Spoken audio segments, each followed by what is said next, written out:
figured I'll make a red fox set and a gray fox set because I mean, a piece of black dirt. I'm not worried about covering it much at all. They'll jump right in it, or a coyote will avoid it.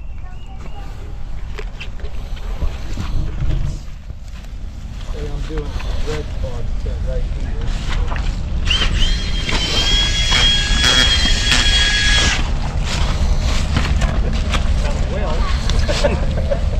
A little wet, which is common here in Arkansas. Which is why I don't tend to make my sets too deep, or else they just fill up with water.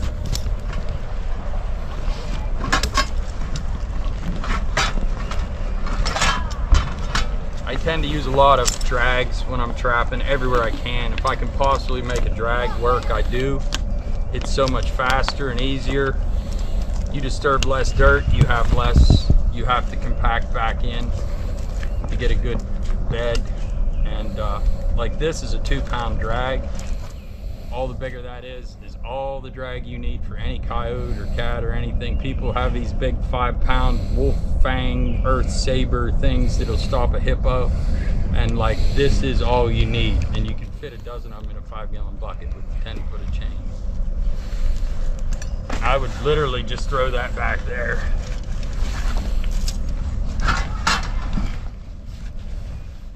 Like on a coyote, from the edge of my hole, I would come back a good 9 inches. If you do that with foxes, typically when you come back, everything from around the hole is laying on your trap and it won't go off now. Because their length from their foot to their nose is obviously different. It's a shorter animal. But they engage a set with a lot less fear also, I think. So I hug it and put it tight right to the hole.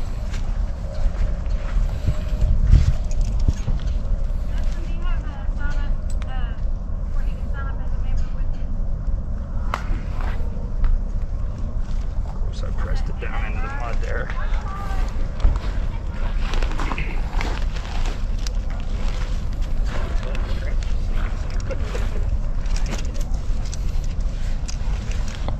I also tend to, all the time, I want the animal to cross the jaws, or cross the levers, not cross the jaws.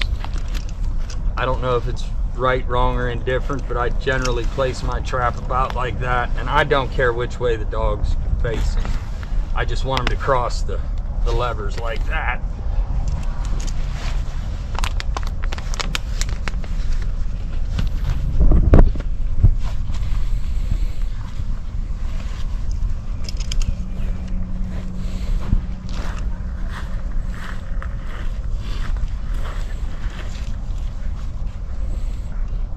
They don't worry about all that chain sticking out. Actually, I may do something like this and that, and that's it. That chain does. Same thing for coyotes and cats. Yep, coyotes, same thing. I just put it that far away, cover it. You know, if it's a straight line and you're trying to pre-hook a tree or something, maybe hide that straight line, but otherwise they don't much care. And around here, there's so much farm equipment and everything, they're not scared of stepping on a piece of chain at all.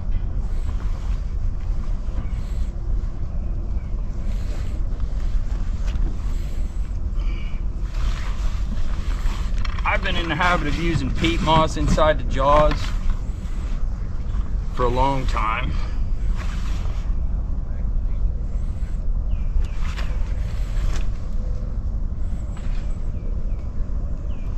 But I'll get all my trap bedded in good as I can before I do any bedding or anything, or baiting, because I don't want to, you know, get any slop on my trap itself.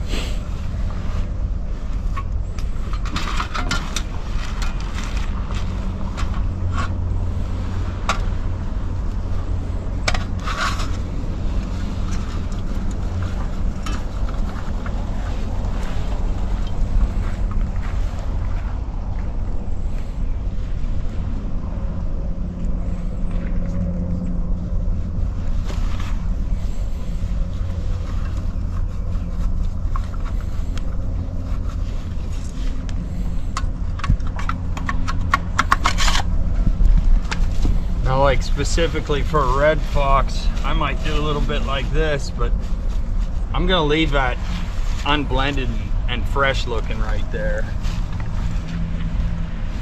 That's just a slop hole, which is fine. And I'll take a little bit of bait, put down the hole.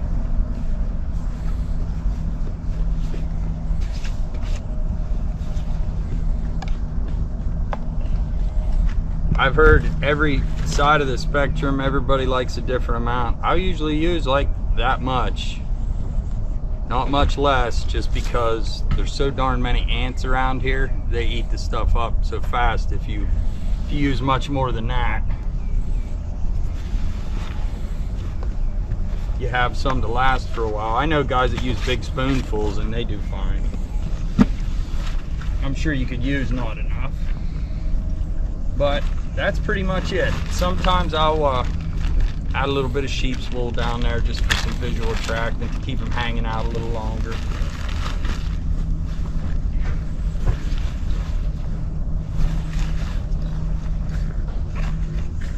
I'll take one lure that you're happy with. I take a very small amount of lure. I usually just scrub it back into the top lip like that. And that's pretty much what I'd call a red fox set. They're, like I said, their fear isn't like a coyote. That's really all you need to do. Where if you were wanting to catch a coyote, you'd want to take some leaves, and I'll scrub them right through this a lot of times to break them up even smaller. Something just from the area to make that not look like a bald spot he shouldn't step on.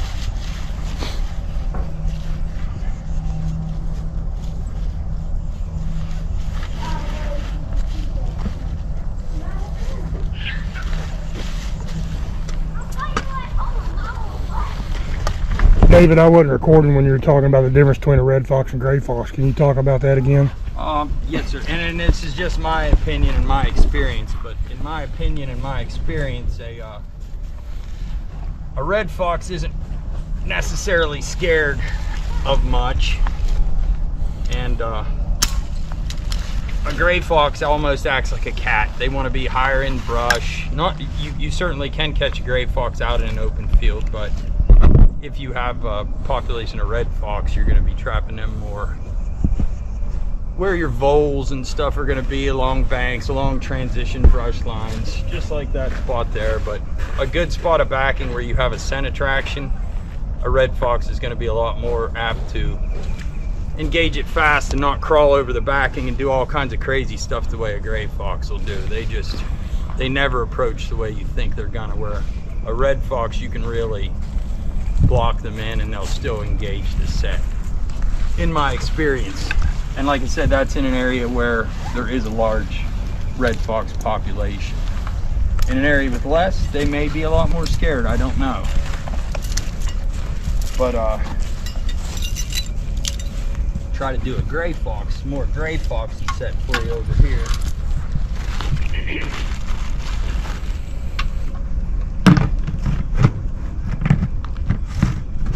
Which I don't drill a lot of dirt holes anymore. I generally just pump my driver in and put a little bit of traction down.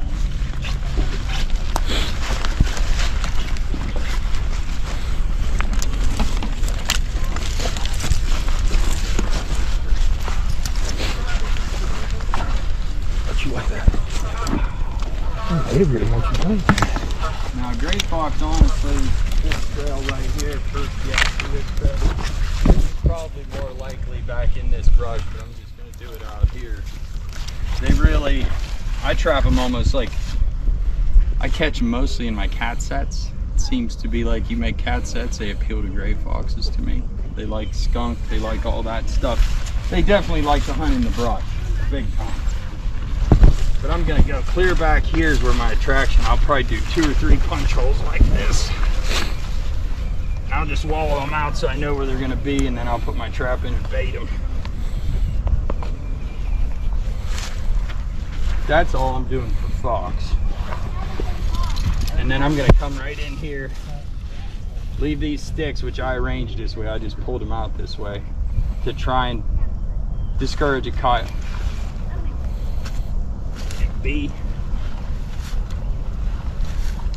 To try and discourage a coyote and make it an actual fox set. And a gray fox is very well known for climbing over the backing, coming over whatever you try to block them with. They'll pretty much try and go the way you don't expect them to. So I'll block them in pretty heavy if I can for a gray fox.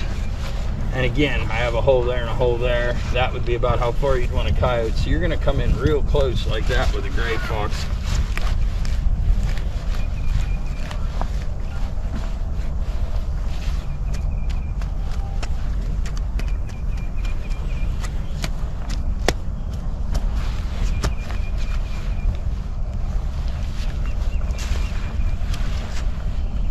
Right by your left foot.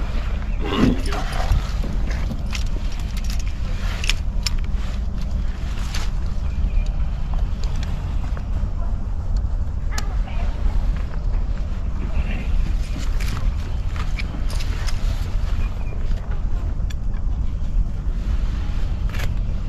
I typically don't stake right under my trap. A lot of people do, but it just complicates the bedding process and creates a larger hole. I'm not going to drive that the whole way down, but you get the idea.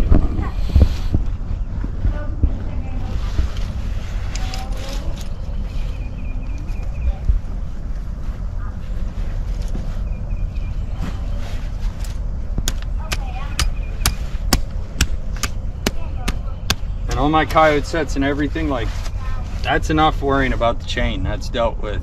You know, you don't need to do more. Just sock it into the ground like that. They'll pull it right back up. They're not scared of it.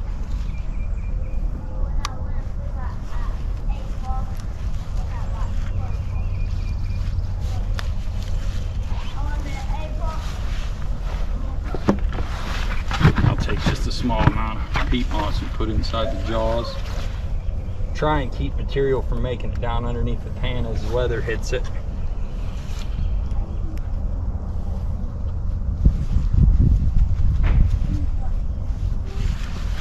Okay, that's neat.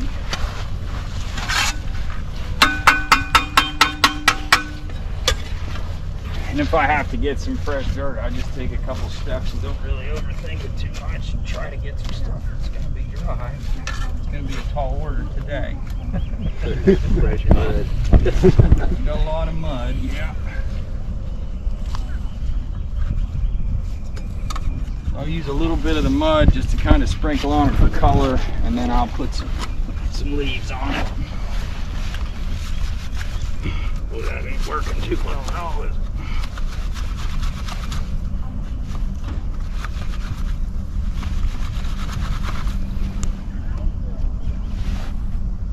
That's not working well. So this is usually what happens in Arkansas. You grab a bunch of brush and leaves and you scrub it through the pan.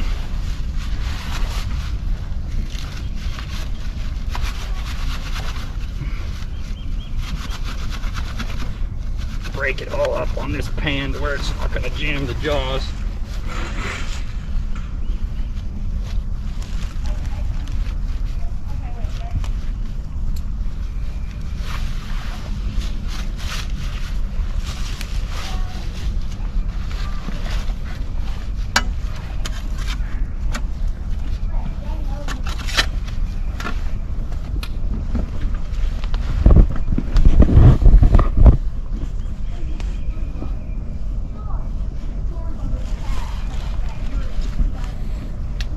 Take one lure, just a little wee bit, stick down that hole.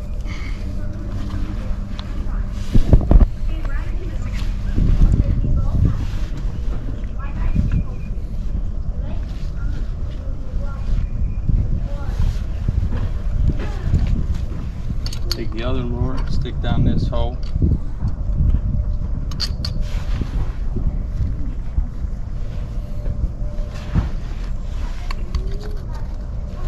And that's it for a gray fox, which honestly, typically I usually find out I'm dealing with a gray fox because they covered up one of my coyote traps or dug out one of my coyote traps, and then I realize I got a gray fox messing with me, and I'll sort of change things up and move the trap in. But if I know there's a gray fox, if I can set on sign, I would make a set like that in a heartbeat. If I came back and saw tracks here, I might start removing some of the blocking if they weren't engaging it, but gray foxes really aren't scared to jump over about anything and engage a set. So do you find any difference between gray fox and red fox lures? One, you know what I'm trying to say? Yeah. I mean, yes and no. There's enough of general curiosity lures that will work on them both, and everybody hates a gray fox, honestly, so I generally use, if I'm going to use Yorin, it'll be gray fox. And there again, I think I've got in the habit of trying to make a cat set that'll catch a gray fox, because it does work so well for me to catch both. It almost seems like they have the same programming. They want to hunt the same territories, you know, heavy brush, a lot of screening cover, stuff like that, right around brush piles, and that's the kind of stuff they're checking for rodents and stuff. But I like to use a skunky lure for a gray fox. Not to say a skunky lure won't work for a red fox, it sure will, but there again, anything that appeals to the cat generally appeals to the gray fox, and vice versa. Early in the season now, I don't know, our season starts a little bit late, but early in the season, I've had absolutely great luck using elderberry jelly, persimmon, stuff like that to catch them, because the gray fox, until the first frost hits, they're not really trying to specifically hunt meat. They're eating berries and everything else. So that's one thing you have to keep in mind with your omnivores, your canines. They're eating everything. So if you're starting early and the scat you're seeing has a bunch of berry seeds in it and it doesn't have hair in it, and you're using stinky, rotten beaver meat, well, you're not going to catch anything, you know. And that's, I think a lot of guys are guilty of that in the early season. They overcomplicate it a lot. There's a company that makes deer minerals. They make it apple flavored and they make it persimmon flavored, and they put wormer and all kinds of stuff in. The one place that I trap on, all the pictures they got after they poured out the persimmons, there was groups, 3 to 5 gray fox in this persimmon salt just digging, and these guys, oh, we got to have rid of this because they're going to kill our quail. And that's why these traps here that I have here today are very rusty, because I stuck them right in the salt. I didn't lure it, didn't bait it, nothing. Went out there and saw where most tracks were and put a trap there, and they caught foxes, you know what I mean? And that was on persimmon flavored salt. So you just never know. It is, you have to constantly be learning and paying attention to the sign, and it's going to tell you what you want to use for the most part. They're all rodent eaters, you know, so that's a good thing. But I've never been a big fan of using much Yorin, because I grew up trapping around a dairy farm with a lot of deer, and if you would use Yorin, deer would snap your traps. Just, I don't know if they're curious about it or what, but very common for deer to just step in your dang trap because you put a squirt of pee there, you know. The red fox that I've caught have mostly been around big agriculture. I haven't been overly successful up on the side of a mountain just catching reds. Now grays, totally the opposite. You get them around the fringes of agriculture, right around the crop changes, but generally, and of course there's exceptions, generally they're not out in the round bales and stuff hunting the way that the reds are. Any other questions? The dirt sifter you're using, what's the slide in? It's so you can pick up a bunch of material and carry it, and then pull it out and sift as much as you want and shut it, and it's not leaking again. I've never seen one like that. That's kind of cool. I made that one. Yeah. But it's very stout too to work it like a grater or however you want to use it. It's a handy little sifter. Oh yeah. Yeah, it's nice to be able to do, like a lot of times I'll get out of my truck, get fresh dirt right off the road, right, and then go set, you know, and you're not spilling it all as you go. Or if I want to carry peat moss and set 3 or 4, I'll put it in this, and then, yep, it's a handy little item. But for the most part, I like a 1.5 or a 450 trap for fox. I grew up using a 1.75 Victor, and I think that's a terrific trap for fox, but coyote can tear it up a little bit, you know. I mean, it's not I like my Victors, but they weren't built like as heavy as these MB traps and stuff are. The 450 is a terrific trap. I don't know if there's anything running in Arkansas it won't catch and hold. I mean, Briar caught a big old bobcat not too long ago in one, and it had the whole paw. There's nothing to be afraid of. I've been catching coyotes with them, and I don't typically just catch a toe or something. I mean, it's usually the whole way in there. I like these little traps. I haven't tried the Dukes yet, but they look like a great trap. You know, I'm sure they work good.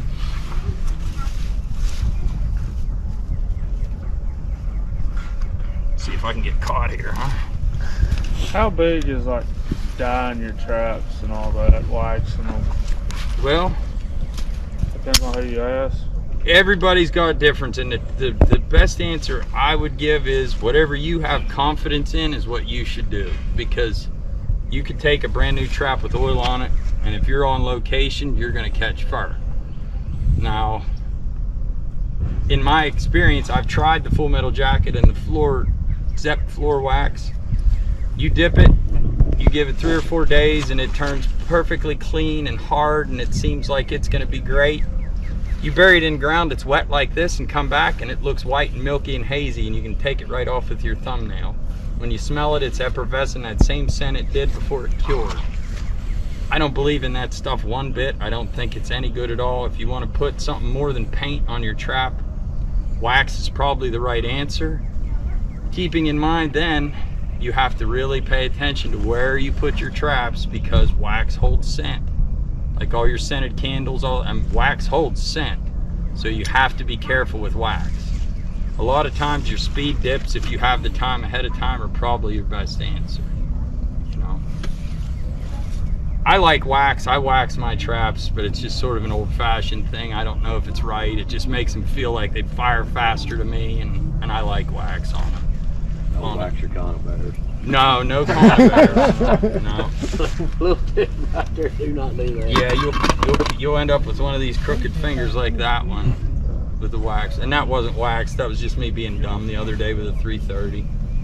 Well, 2 330s, I guess, 2 days in a row. But yeah, if there's any other questions I could answer, I'd be happy to.